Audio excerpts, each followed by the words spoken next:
श्री गुरुदेव दत्त। किसी श्रोता ने प्रश्न किया है कि गुरुदेव आपने कहा था कि केवल 50-60 करोड़ लोग ही बचेंगे, क्या ये घटना अगले 1-1.5 साल में होगी? लोगों का दिमाग यहीं पे चलता है। ये नहीं सोचते कि ये 50-60 करोड़ जो बचेंगे, अकॉर्डिंग टू भविष्य मालिका तो 66 करोड़ सराउंडिंग बचेंगे, ऐसा बोलते हैं। तो वो 66 करोड़ में मैं हूं कि नहीं, वो नहीं सोचते। और उसके लिए मुझे क्या करना है कि दुनिया की आबादी अगर 67 CR हो जाती है तो दुनिया की क्या परिस्थिति होगी, इस राष्ट्र की क्या परिस्थिति होगी, अपने शहर की क्या परिस्थिति होगी, जिस गांव में हम रह रहे हैं वो गांव की क्या परिस्थिति होगी, वो हम नहीं सोचते। और हमारा क्या होगा, हम क्या करें कि वो 66 करोड़ में हमारी गिनती हो, उसके लिए क्या करें। उसके लिए संजय दस्ती की बात को कितना गहराई से हम सुनते हैं और हमारे जीवन में उसका पालन करते हैं, हम इसका नहीं सोच रहे हैं। भविष्य मालिका ने 66 करोड़ बोला है पूरे वर्ल्ड का। तो आप क्या सोचते हैं कि भारत की 50-60 करोड़ बचेगी? बहुत कम, बहुत कम, बहुत कम। आपको अगर अंदाजा लगाना है तो एक आपको कैलकुलेशन देता हूं, आप खुद समझ जाएंगे कि दुनिया में कितनी आबादी बचेगी। परमात्मा ने क्या बोला है वो मैं नहीं बता सकता, वो मर्यादा है। क्योंकि मुझे भी परमात्मा ने इशारे ही किए, तो फिर मैं भी आपको वही करूंगा। लेकिन आप गूगल पे सर्च कर लीजिए कि population of Islam, population of ईसाई, फिर इस दुनिया में नास्तिक लोग कितने हैं, चाइना है, उत्तर कोरिया है, जो भी है, वो सब आप कैलकुलेशन कर दीजिए। मैंने बोला ही है कि ईसा मूसा 0 होगा। मैंने मैं बोला मतलब परमात्मा की वाणी जो मैंने सुना है वो मैं आपके साथ शेयर करता हूँ, है ना। जो मुझे दिखाया गया है, जो मुझे बताया गया है, जो कालखंड की बात करी की है, वो यही कालखंड है, दूसरा कोई कालखंड है ही नहीं। दूसरा कालखंड मेरे मरने के बाद आना था तो फिर मुझे क्यों बताते? हाँ? मुझे क्यों प्रेरित करते कि संजय दस्ती ज्ञान प्रसार प्रस्थान संस्था का आयोजन करो, लोगों को सत्य के मार्ग पे ले चलो, धर्म के मार्ग पे ले चलो, शुद्ध सात्विक जीवन और चरित्र संभालने के लिए वो दिशा में ले चलो। वो रिस्पॉन्सिबिलिटी मुझे परमात्मा क्यों देते? तो बस वो यही कालखंड, जो भी होना है 2032 तक ही होना है। उसके लिए आप कितने सज्ज है वो इम्पोर्टेंट है। अगले 1 साल में होगा, 1.5 साल में होगा, भारत में बहुत कुछ होने जा रहा है, वो हमने बंगाल से देखा, पिछले साल हमने महाराष्ट्र में देखा, उत्तर प्रदेश में देखा, दिल्ली में जंतर मंतर पे उसके कुछ सैंपल दिख रहे हैं।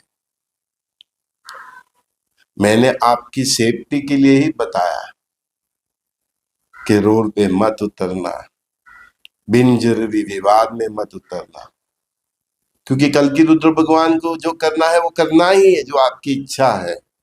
आपके लिए तो उनको अवतार लिया है। जब आप खुद झंडे लेके मैदान में उतर जाएंगे तो फिर उनको आपके लिए कुछ करने की जरूरत ही क्या है?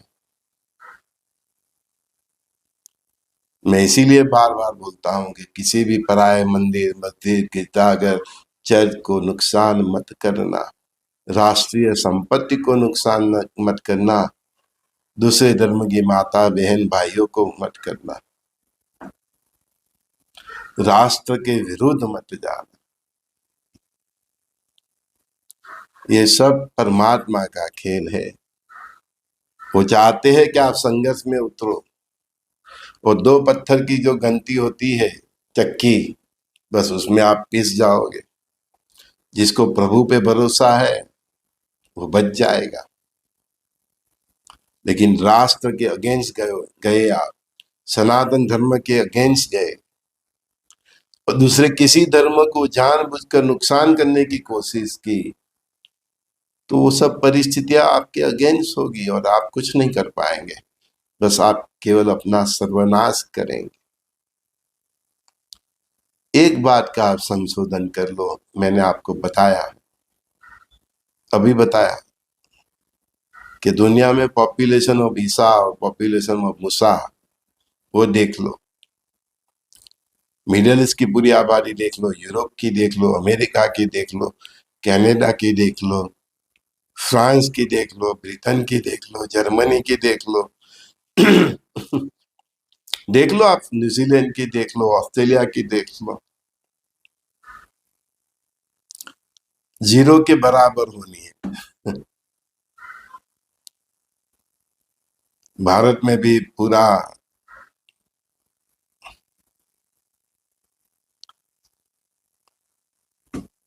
दक्षिण भारत में बहुत कुछ होना है, उत्तर भारत में भी बहुत कुछ होना है। जल प्रलय से बहुत प्रभावित होगा दक्षिण भारत, उत्तर भारत भी, और हिमाचल और ये उत्तराखंड, लोग जाना बंद कर देंगे, लोग जाना बंद कर देंगे। वो ट्रैवल्स वाले बोलेंगे भाई मुफ्त में टिकट दे दो तो भी मना करेंगे, पानी के बावजूद दे दो तो भी मना करेंगे। आगे इतना कहर हिमाचल और उत्तराखंड में आने वाला है। हिमालय की धरती, वो पूरा नेपाल से पूरा पत्ता। मैंने इसलिए एक बार बोला आगे कि 2032 तक बिन जरूरी प्रवास मत करो, घूमने के लिए तो करो ही मत, और करना ही है तो दिवाली के बाद, अक्टूबर नवंबर के बाद, मतलब दिसंबर जनवरी, ज्यादा से ज्यादा फरवरी, बस कहीं छोटा सा प्रवास का आयोजन कीजिए, 5 दिन 7 दिन, और महादेव को प्रसन्न करके निकलिए, परमात्मा को प्रार्थना करके निकलिए। अननेसेसरी प्रवास मत करो तो ही बेहतर है। जिसकी जिसकी किस्मत अच्छी वो घूम के आ जाएगा, अदरवाइज बहुत डिफिकल्ट है। अभी आगे समय, इसमें भी अगस्त में 2 ग्रहण पड़ रहे हैं, मंगल देव फुल एक्शन में है, शनि देव भी वक्री हो गए। तो परमात्मा की जो इच्छा है उसके हिसाब से शनि महाराज और मंगल देव, गुरुदेव एक्शन में है, तो वो सब अपनी अपनी लीलाएं करेंगे। आपको जल से दूर रहना है, अग्नि से अपनी सेफ्टी बनाना है। आपकी 4 व्हील गाड़ी अगर गैस से है, इलेक्ट्रिक से है, तो उसको बराबर मेंटेन करना है। आपका मकान सही नहीं है तो उसको जरा ठीक करना है।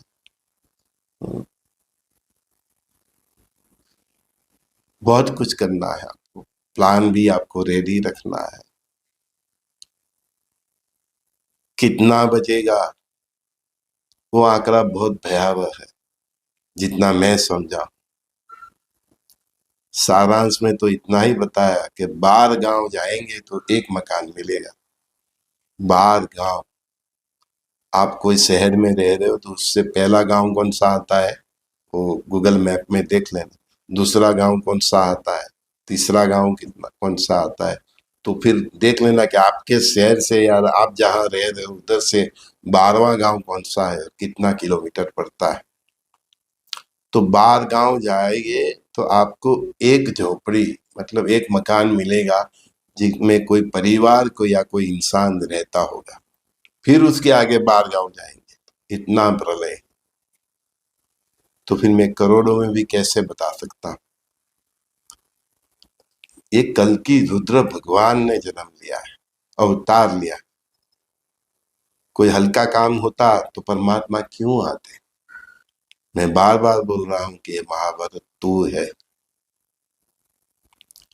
और काल चक्र की घंटी चक्की ऐसी चलती है कि जिसके पास धर्म होगा उसका ही जीवन बचेगा। और ये कलयुग में जिस प्रकार का शासन सब चलता है पूरी दुनिया में, जिस प्रकार की गिव एंड टेक की पॉलिसी है, बे प्रैक्टिकल की पॉलिसी है, जिस प्रकार का भ्रष्टाचार है, जिस प्रकार के लाच रिश्वत और सब, मतलब सिस्टम इतना सड़ा हुआ है कि उसमें ईमानदारी से जीना भी बहुत मुश्किल है। और परमात्मा की शरत ही ऐसी कठिन है, शुद्ध सात्विक जीवन और चरित्र। बहुत मुश्किल है अपने आप को सर्वाइव करना, अपने आप को ये लायक बनाना कि हम नवयुग में प्रवेश कर सके। मेरी भी नजर 2032 तक परमात्मा क्या क्या खेल खेलते हैं उस पे ही है। जितना भी उनको जो भी करना है, जितनी मेरी समझ है, जो मैं समझा हूं उनसे, तो पूरा खेल 2032 तक का ही है। आगे तो फिर फाइनल ही है।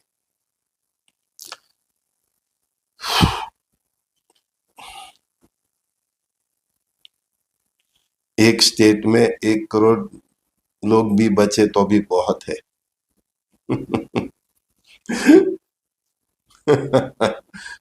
भारत के कितने स्टेट है देख लो। एक स्टेट में 1 करोड़ लोग भी बचे हैं तो भी बहुत है।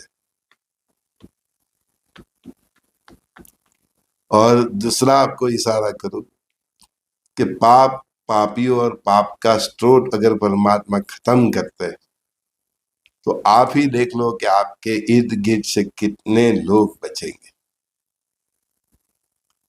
कई लोग मुझसे पूछते हैं मेरे परिवार में तो बस ऐसे ही है, तो उनका क्या होगा?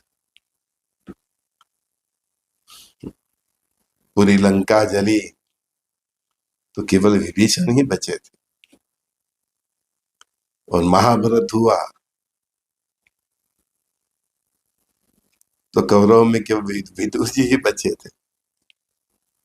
बाकी बचे होंगे, लेकिन जितने पॉपुलर पर्सनालिटी है उसकी बात करता। भीष्म पितामह जैसे भी स्वाह हो गए, कहीं गुरुजन भी स्वाह हो गए, तो बहुत डिफिकल्ट है। आपको क्या ऐसा लगता है कि मैं यूं ही आपको हर रोज ये टकोर करने के आता हूँ शुद्ध सात्विक जीवन और चरित्र? इतने इतने महारथी की क्या गलती हो गई कि वो भी स्वाह हो गए? तो विदुर की तरह जीना है, विभीषण की तरह जीना है। न समझ में आए तो इनका पात्र फिर से अध्ययन कर लीजिए। अब इस दुनिया में केवल विदुर और विभीषण जैसे लोग ही सर्वाइव करेंगे। मेरे लिए भी बहुत कठिन है, मैं भी बहुत कोशिश करता हूँ, हर दिन मेरी भी परीक्षा होती है, लेकिन परमात्मा दयालु है। आपकी भावना अच्छी होगी, शुद्ध होगी, और किसी वजह से आप शुद्ध सात्विक जीवन और चरित्र के नजदीक भी पहुंच पाए तो भी परमात्मा कृपा करेंगे, क्योंकि वो भी समझते हैं it's a very hard task. तो कोशिश करिए अपने आप को बदलने की। शुद्ध सात्विक एक माता मुझे मिलने आई थी श्रीनाथ जी के पास से, बोले गुरुजी सात्विक जीवन कैसे जिया जाए? कोई बात नहीं, उसका संवाद दूसरी बार करूंगा, नहीं तो ये वीडियो बहुत लंबी हो जाएगी। सुनने वाले को यही सुनना है कि कितने लोग बचेंगे, है ना? मैंने बोला कि विदुर की तरह जीना पड़ेगा, विभीषण की तरह जीना पड़ेगा, भरत की तरह जीना पड़ेगा, रामचंद्र भगवान के भाई भरत, ये सब कैरेक्टर आप देख लो, बहुत कठिन है, बहुत बहुत कठिन है। इच्छाओं से पर हो जाना, अपने स्वार्थ से पर हो जाना, और पर कल्याण के लिए, विश्व कल्याण के लिए, राष्ट्र के कल्याण के लिए जीना कोई सहज बात नहीं।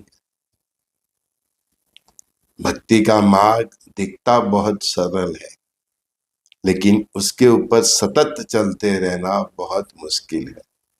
और सतत चलते रहना मतलब तलवार की धार पे चलते रहना। भक्ति तो बहुत दिखती है आपको, सरल है, जय जय राम कृष्ण हरि कर दिया, बहुत सरल, सीधी सरल भक्ति हम आपको दिखाते हैं, लेकिन सतत चलते रहना, वो तलवार की धार पे चलना, उसकी एज पे चलना, इतना कठिन, तो बहुत कठिन है।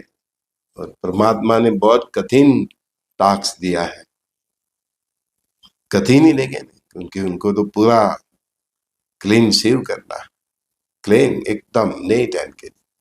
वो इतना नीट एंड क्लीन करेंगे तभी तो 1000 साल का सतयुग ये दुनिया में रहेगा।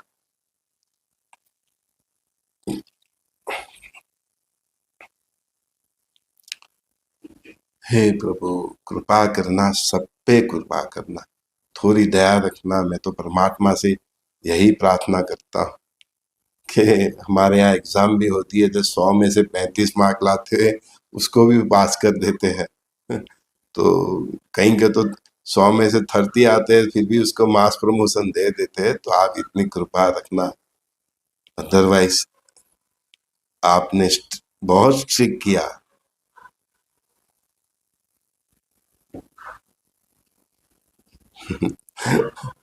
बोलने में भी मेरे रुआंटे खड़े हो जाते हैं, क्योंकि मैंने परमात्मा का करुणामय स्वभाव देखा है, तो साथ में महादेव का तांडव भी देखा है। आपने केवल सुना है, फिल्मों में देखा होगा, सुना होगा, मैंने तो देखा है। वो बहुत भयंकर रूप होता है, यमराज भी कांपते हैं महाकाल के तांडव के आगे, काल भी कांपता है। आप माता की, नौ दुर्गा की पूजा करते हो, भक्ति करते हो, उसका मातृत्व आपने देखा है, लेकिन उसका जो उग्र स्वरूप है,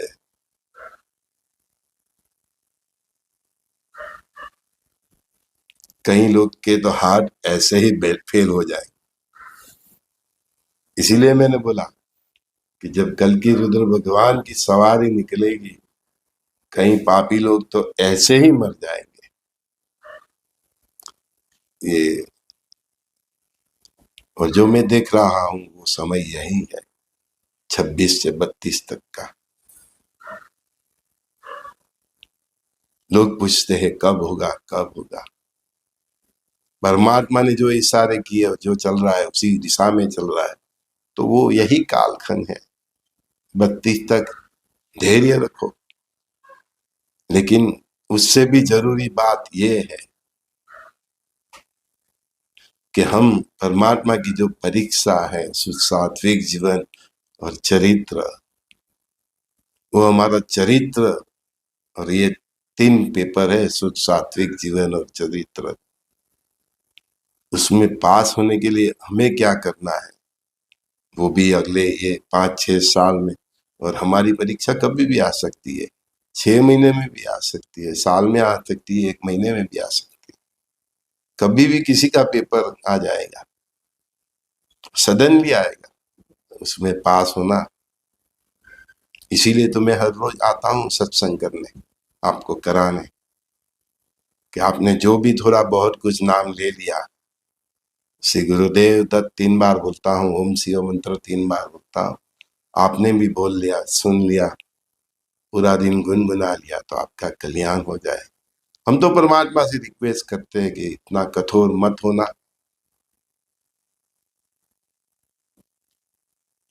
नहीं तो जैसे सीए का रिजल्ट होता है, नीट का रिजल्ट आता है, तो वो तो कुछ भी नहीं है। परमात्मा अगर उनकी जो परीक्षा जो उन्होंने तय की है, बहुत कम लोग उसमें पास हो पाएंगे। संजय दस्ती का सभी दोस्तों को बहुत बहुत प्यार। श्री गुरुदेव दत्त।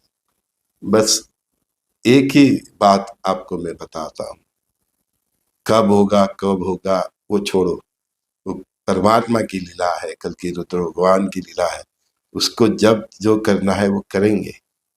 आप 2032 तक का जो समय है उसके लिए सज्ज हो जाए। जिंदगी में क्या डेवलप करने जा रहे हैं, कितना विकास होगा, कितने बंगले होंगे, गाड़ी होंगे, कितना धन बढ़ेगा, कितना सोना चांदी का भाव बढ़ेगा, कितना शेयर बाजार ऊपर नीचे होगा, वो इम्पोर्टेंट नहीं है। वो सब इधर का इधर ही रह जाएगा अगर आप उसकी परीक्षा में फेल हो। तो उसकी परीक्षा में पास होने के लिए नित्य कम से कम सुबह ऑफिस जाने से पहले सुबह थोड़ा आधा घंटा पहले उठिए, अपने मंदिर में दीप जलाए, दूध जलाए, हो सके तो 15-20 मिनट कीर्तन कीजिए, जो मैं करता हूँ वो वीडियो अगर आप सुनते हैं तो। और शुद्ध सात्विक जीवन जीने की कोशिश कीजिए, चरित्र संभालने की कोशिश कीजिए, दिन में कुछ ना कुछ अच्छा काम चैरिटी करने की कोशिश कीजिए।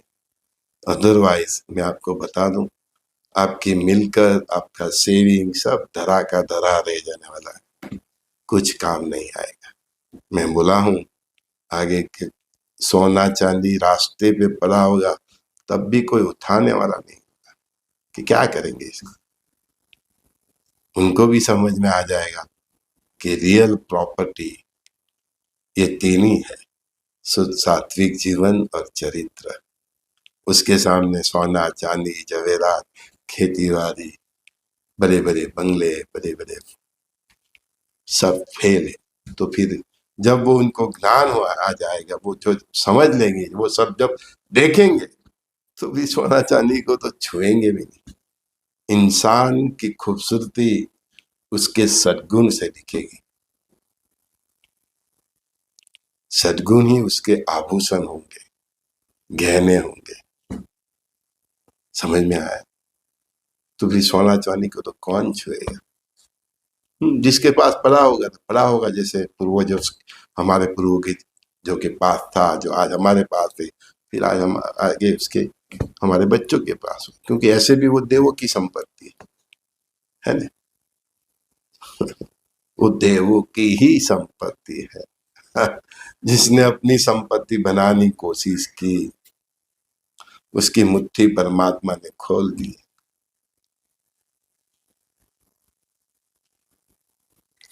कृष्णम वंदे जगत गुरु। आप सबको मेरा बहुत बहुत आशीर्वाद। एक रहो, नेक रहो, सबके दिलों में रहो और परस्पर योग भाव से जियो, शुद्ध शाकाहारी हो जाइए। अपना चरित्र जितना हो सके संभालने की कोशिश कीजिए। अत्याचार, दुराचार, भ्रष्टाचार से मुक्त हो जाए।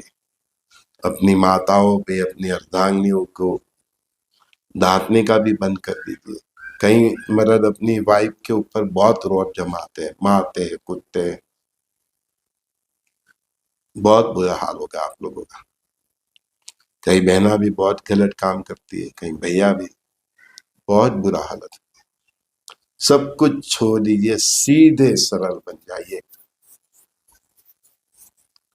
आपको किसी को सुधारना नहीं है, आपको खुद सुधर जाना है। अगर आप खुद सुधर गए तो आपका युग परिवर्तन हो गया। फिर दुनिया में कुछ भी हो, आपको कुछ नहीं होगा। तो युग परिवर्तन पहले अपने आप का कर लीजिए, फिर दुनिया में कुछ भी हो जाए आपको कुछ नहीं होगा। समझ में आया? मिलते हैं। श्री गुरुदेव।